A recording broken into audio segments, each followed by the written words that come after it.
And we're live. Woohoo! And this week we have the amazing Catherine Carrigan on. Christelle had to go to work early or something. Hopefully she's not been arrested. I don't want to start any vicious rumours, but I think she's genuinely going to work early. So welcome to the show, Catherine. Good morning, everybody. Hi out there, and hopefully we'll give you some inspiration today. Yeah. Okay. So for the few people in the world who don't know who you are, can you briefly describe who is Catherine Carrigan and what do you do? Thanks for asking. I am a medical intuitive healer and the author of 10 books, and I'm the host of the Natural Healing Show for UK Health Radio. So in a nutshell, what I do is I help people all over the world become healthier and happier. And I do medical intuitive readings with people all over the world. And when I do that, I read what's happening in your physical body, your energy system, your emotions, your mind, and your soul. And I help figure out what will help make you healthier and happier. Okay. So I've known you for a while, mainly from social media things and books more than anything. But where does the description of medical intuitive healer come from? Because it kind of sounds like, what is a medical intuitive healer? I know you kind of described it's using your intuition and stuff to help people, but it's not, I mean, I also know you're a natural healer and you do other things as well, and you teach yoga, but where does this expression of medical intuitive healer come from, and what kind of things, try and describe it from your perspective, what you do, and how you develop that ability, so to speak. Okay.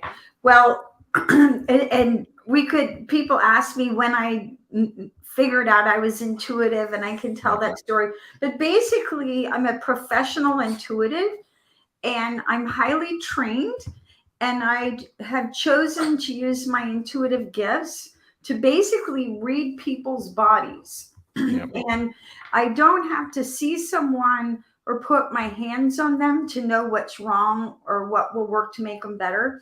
I'll give you an example of some of the work that I do. I work for a healing center in Costa Rica. Mm-hmm. And before anyone goes to the healing center, they fill out a form and they send me their photograph. And from their photograph and a couple of questions that they answer, I spend an hour and a half writing a report. And I explain what's happening in their mind, body, and soul, and help them understand what will work to make them better.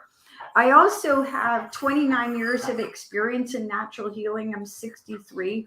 So I'm very highly trained in multiple natural healing modalities. Yeah. It's incredibly rewarding work. I have a mentor in Canada. But a good way to think of it is like I'm a little detective, because people come to me because they can't figure out why they're not well. And I have a lot of really intelligent clients. I've worked with medical doctors and nurses. Yesterday, I talked to a lady who is a professional nutritionist. So I work with a lot of people who know a lot, and they're perplexed. They're stuck. It's like, I'm doing all this stuff and I'm not well. What's going on? So I pinpoint, where they're stuck and help them understand how to move forward. And I do healing work to clear the issues. So what would you say is the number one thing that people come to you with that you can help them with? Like, what is the number one thing that you keep seeing over and over and over again, and then you're like, you should be doing this instead? Yeah. I write a lot of my books to help people with the most common problems that I hear about. And I would say the number one complaint of all of my new clients is everybody's exhausted. Yeah. It's, fatigue is such a big issue, and adrenal burnout. So my book, Unlimited Energy Now, explains how to get better on what I refer to as the 5 levels of healing. I also help people get out of pain naturally. And I wrote my book, The Difference Between Pain and Suffering, because before COVID, and this is shocking, really, before COVID, the leading cause of death in Americans under the age of 50 was drug overdose. And so there's all these people, they're in pain, they don't know what to do. And so they're taking all these pain medications, which may kill them or lead to, other serious addictions. So a lot of the opioid drugs are gateways to even something serious like heroin. So people need to learn how to get out of pain naturally without drugs. So I have a lot of respect for the medical profession. My brother's a doctor. My dad's a doctor. My grandfather, great grandfather, and uncle were doctors. So if somebody needs to go to a doctor, I'll tell them. But there's so much that can be done with natural healing. And like yesterday, I talked to a gentleman who had long COVID. He was on 3 different medications and he's still feeling terrible. It's like, okay, now what? Yeah. So do you feel you're kind of like, you're mopping up the parts of the medical industry where they don't really know? There's the trouble, I think, I sound like some sort of conspiracy theory, but a lot of established medicine, they don't want to say they don't know how to treat something. So they will just prescribe this or that, or usually some antidepressive or antibiotic. So are you kind of, what you feel like you're doing is mopping up the bits where maybe a more natural healing approach is where somebody will be better than just going to the doctor who hasn't got the time to see them? Yes. And 2 of my 10 books are about how to heal depression without drugs. That's another, exhaustion, pain, and depression, and anxiety as well. So the answer is yes. And again, I want to stress that I have great respect for the medical profession. But when you go to the doctor, think about the last time you went to the doctor. I mean, I had a checkup last August, run all the blood work, and the doctor was with me maybe 5 or 10 minutes at the most. And we have to understand that illness is it happens on what I refer to as all 5 levels. Illness actually begins in your energy field, and it begins with an imbalance on the spiritual, mental, emotional, or energetic level before it comes into the physical. So again, there is absolutely an important place for medicine. If I get hit by a car, take me to the emergency room. Yeah. You don't want the shaman to deal with you. But we want to understand that, a lot of the chronic illnesses that plague people these days have multiple roots. And when you work on all 5 levels simultaneously, then miracles can occur and you can get well really, really quickly. Okay. Well, let's talk about your books. You've already mentioned some of them, but what was the first book you wrote? And I'm relaying the question I asked on a previous show I did with you. But what was the first book you wrote, and how did you get into this? Because you've written a lot of books now, and what causes you to write each book, so to speak? Yeah, so I published 10 books. My first book was published in 1997, and it was a book about how to heal depression naturally without drugs. And then I didn't write another book for about 18 years. I had 18 years of severe writer's block. And then I redid that book. The updated version of that book is called Banish the Blues Now. And that's again about how to heal depression without drugs. Because again, statistically, I think something like 12% of Americans over the age of 12 are on some form of psychiatric medication. Yeah. And even if you have a brain chemistry imbalance, which many people do, it's like, okay, well, if you take the drugs before you're 25, you may be affecting your brain development, because your brain doesn't finish developing till you're about 25 years old. And so it's really important that we look at natural healing approaches. And that's, again, looking at, what can I do? And this approach is very empowering. So that was my first book. Yeah. which became, I think, my third book or So fourth you're book. I'm not sure. first and fourth or whatever. So, Yeah. so obviously you've self-published most of the books, I believe. I mean, obviously I've self-published books as well, but how did you find that process, and what did you learn? What have you learned as you've gone on with each book that you've self-published? Well, my first book was actually published by Heartsfire Books in Arizona. It was the best-selling book of the original publisher, and I worked for 3 years and made $3,000. Yeah. And I said, you know what? I could have worked more money, made more money scrubbing toilets at McDonald's. So after that, when I saw the results of that, in other words, being so successful with a traditional publisher and making so little money, I thought, well, I'm going to do this. So I have a team of people who help me. I have somebody who helps me with my Amazon marketing. I've gone through several audiobook publishers. But if anybody were to ask me, I say absolutely publish your own books. And it's not necessarily easy, and there's a lot to learn. Anybody, by the way, here's my pro tip. If you want to publish your books, talk to Tim Lewis. Well, thank you for that referral there. So. Yeah, because you know more about self-publishing than anybody I know. Yeah. But I remember, a lot of people think the hard part is writing the book, and writing a book is a hard part. Yeah. But then doing all that other stuff is difficult as well. Yeah. Well, this is the funny thing. I did a call with somebody recently about self-publishing, and I almost need to do like a video, because people come to self-publishing often with what they think are the hard part. So usually not the hard part. The hard part is the bit that they don't think is the hard part. And that's typically where the confusion comes from. Okay, so if we go back and talk about medicine again. So we've talked about how traditional medicine can sometimes overprescribe or prescribe the wrong drugs. In terms of natural remedies and natural drugs, let's call them natural drugs. I mean, is there anything that you think people should be taking more from the natural remedy kind of thing that they're not?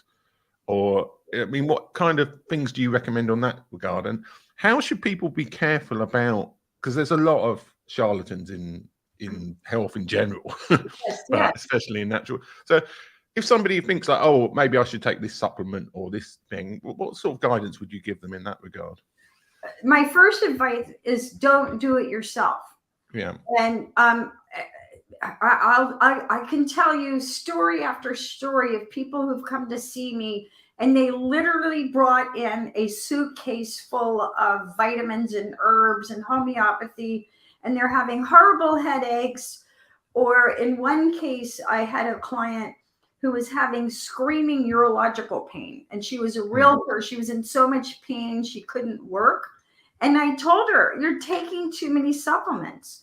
And she would look on the internet. She was really smart. And it's like, oh, I think I have this. And then she'd go buy this thing. And then, after 60 pills a day, she was shutting down her urinary system. So my first advice is find someone who's knowledgeable, because just like, here's a piece of advice. If you are taking more than one if you're on one medication, prescription drug, go to rxlist.com and look up the side effects, because you want to be an informed consumer. If you're on more than one drug, which a lot of people are, the average person who takes prescription drugs takes more than one, go to Epocrates.com and look up how all your different medications interact. When it comes to natural healing remedies, you want to work with somebody knowledgeable.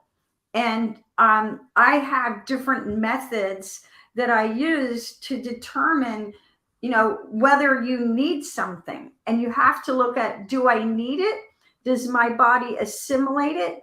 And then how do all these supplements work together? Because even if something's beneficial, like let's take vitamin C, for example, or vitamin D. Okay, it may be good for you. You may be taking the high quality, but how much do you need? Right. Mm. So if you have a cold, maybe you need more, and then you don't need it anymore. So and your needs can change as your body changes. So my big advice is don't do it yourself because you can get into trouble, just like you can get into trouble by taking too many medications. Yeah, I mean, it's interesting actually that the number of like medical drugs that shouldn't be prescribed together, and yet sometimes people take them. It's like drinking grapefruit and having paracetamols is not a good idea, and things like that. There's all sorts of weird interactions there that they won't. You might if you read the small print on the back of the packet, but a lot of people don't. So yeah, that is very interesting. So in terms of well, let's talk about yoga because you're also a yoga instructor.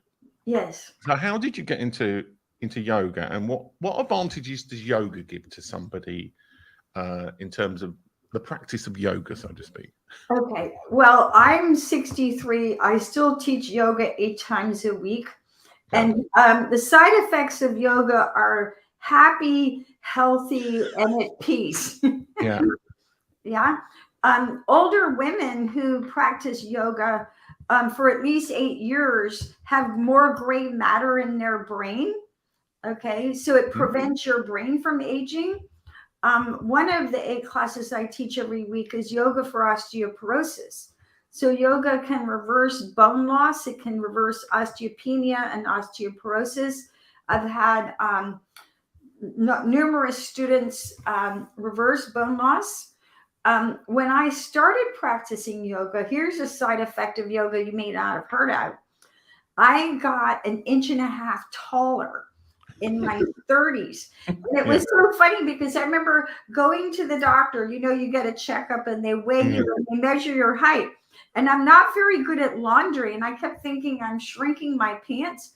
Well, I had gotten 1.5 inches taller practicing yoga because it works on it develops your spine. It improves your posture and strengthens muscles that support that. And it increases your GABA levels and your serotonin, so it decreases anxiety and depression. So we could go on and on. I have a whole show about why yoga is good for you. But before the pandemic, I taught yoga 4 times a week. Yeah. And then people kept asking me to teach more. And I'm like, sure. So it's not the main way I make a living, but I refer to yoga as my mental health program. Yeah. So if somebody wanted to get started in yoga, what should they look for? How often should they be doing it? And what kind of instructor or practice should they be looking for? That's a great question. And I think the first thing is you want to find an instructor who you like. Yeah. Somebody that you like and admire. And the answer to that question, I think, has a lot to do with your age. Yeah. Because when people are younger, they tend to have more energy. They don't have a lot of injuries. And if you did a slow alignment-based practice with like a 16-year-old, they get bored and frustrated. So those younger people, they need a high energetic practice like Ashtanga. When you get older, I think a more alignment-based practice to kind of put your bones and muscles back in place is more beneficial. So find a good instructor, and it's best, I think, to learn in person so that you can pick up the vibe because it's so calming. Okay, so trying to think of this is where I was telling you before the show, hand. I'm better when I've got a co-host because then I can think of something to ask instantly afterwards.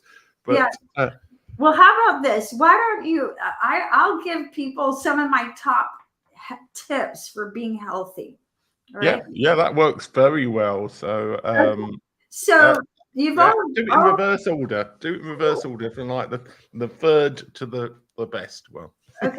So the way that I look at a person is I look at you on what I refer to as the 5 levels of healing: your physical body, the energy body, the emotions, the mind, and the soul. So everybody's heard the advice to exercise. You already know that. So, finding movement that you enjoy, whatever that is, whether it's riding your bike, practicing yoga, going for a walk, walking your dog, some kind of movement, ideally every day. On the physical level, I'm a big proponent of food healing. If I had my way, my clients would drink juices or smoothies every day. Health nuts argue about which is healthier, juices or smoothies. The correct answer is smoothies because of the fiber and the pith. The phytochemicals are in the fiber. Yeah.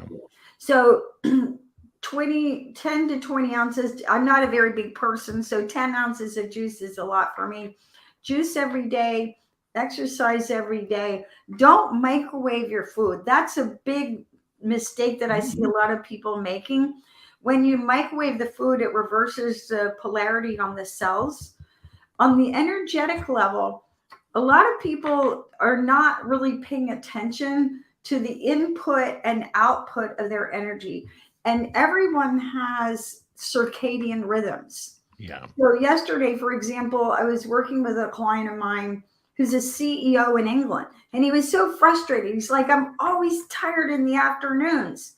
And I said to him, the solution isn't necessarily to take a whole bunch of supplements so that you're all wired up in the afternoon. It's change what you're doing and do more internal work.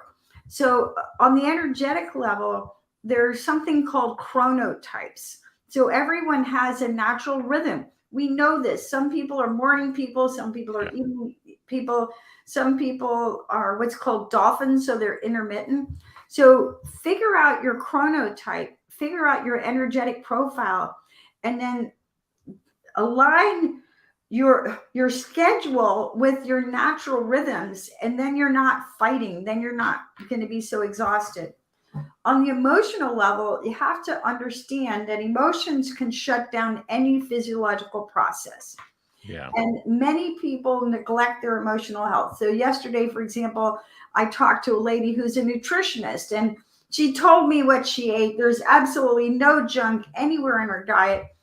And I said to her, you've been pushing the physical and completely neglecting the emotional, mental, and spiritual parts of you.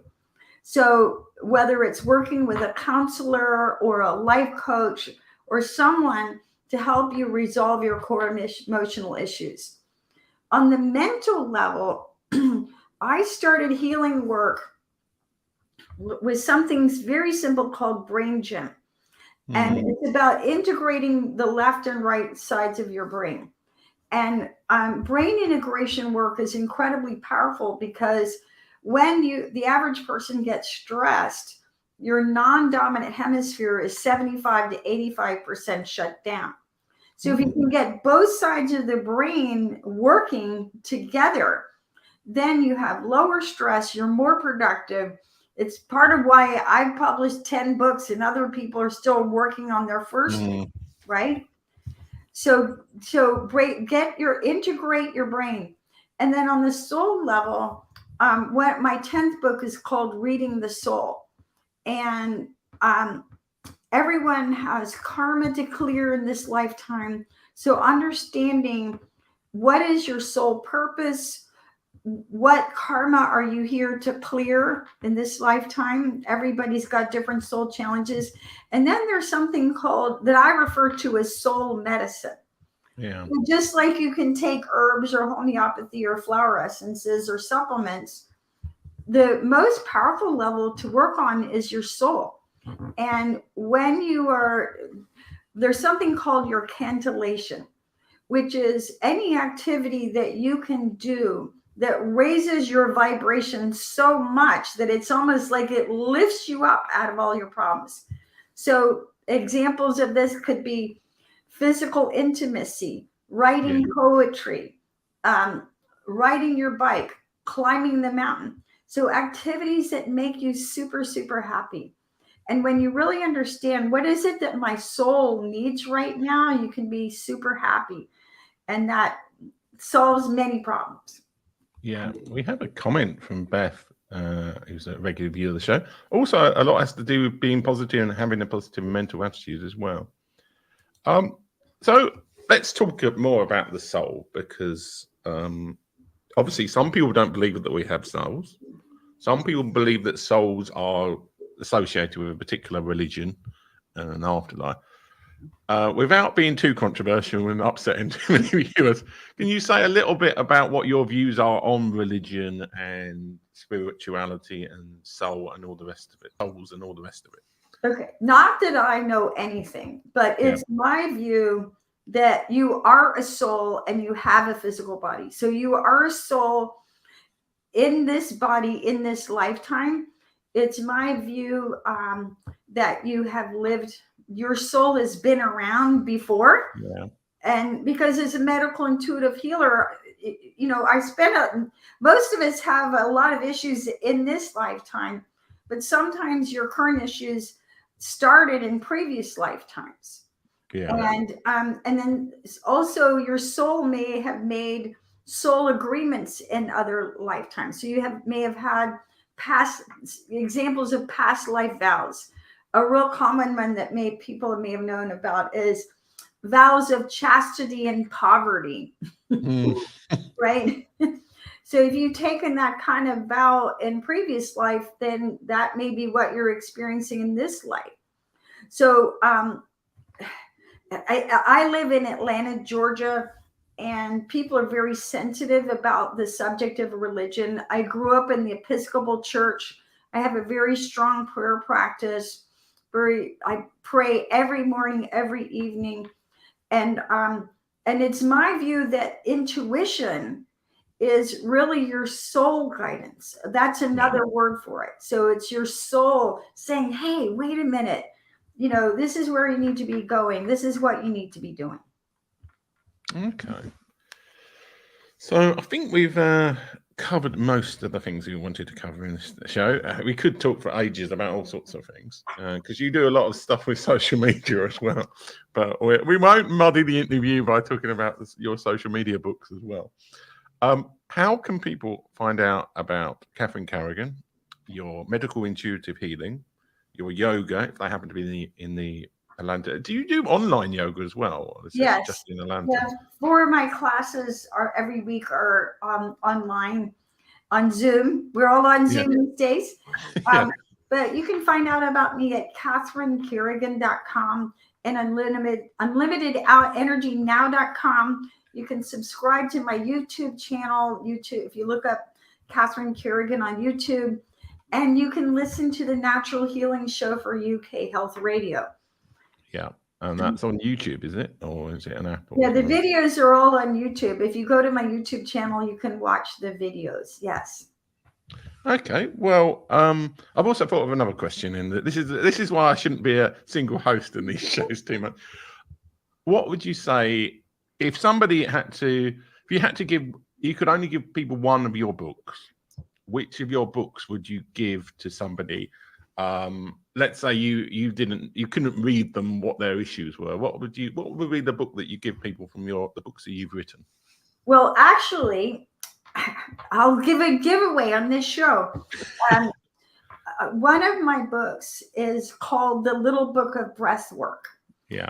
And it's about breathing exercises. First of all, it includes the directions for a breathing routine that will cut your anxiety in half in about 8 minutes. Xanax doesn't even work that fast. Yeah. So if you're listening to this show and you would like a copy of The Little Book of Breathwork, just send me an email, Catherine@CatherineCarrigan.com, and I'll send you the ebook via WeTransfer.com. Okay, so that's good. Hopefully, I say hopefully for us, there's loads of people who send it up to you. You're inundated. But that's a very good offer. Thank you for that. Okay, well, it's been great to have you on the show. And yeah, thanks to Beth and all the other people who've been watching the show. And we'll be back next week. And trying to think who the guest is next week. The guest next week is Ian Anderson Gray, who is a live streaming expert. So thanks for everybody, and we'll see you guys next week.